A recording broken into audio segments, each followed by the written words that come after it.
Bristol Community College, Mathematics with Dan Avedikian, Math 011, Arithmetic, Section 3.5, Problem 6.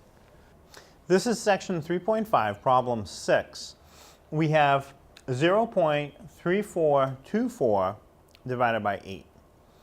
So, written in this format, it's easy to enter in a calculator if you can use a calculator, but if you have to solve the problem by hand, you want to write it with the first number under a division symbol, the 0.3424, and in front of the division symbol, the first number.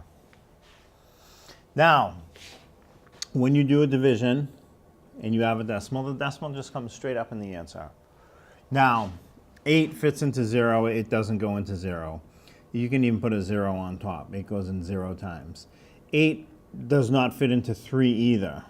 It'll go into 3 0 times because it's just not, 3 is not big enough to fit in 8.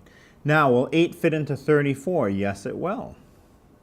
It'll go in 4 times. 4 8s are 32. So 4 times 8 is 32. And now we can subtract 34 minus 32 is 2. Bring down the next digit, which is a 2.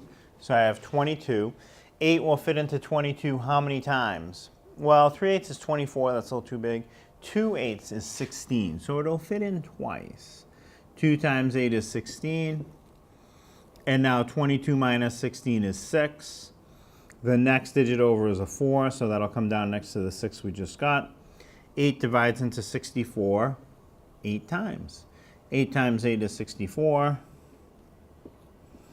And so the final answer is 0.0428. We can write it right next to it, 0.0428.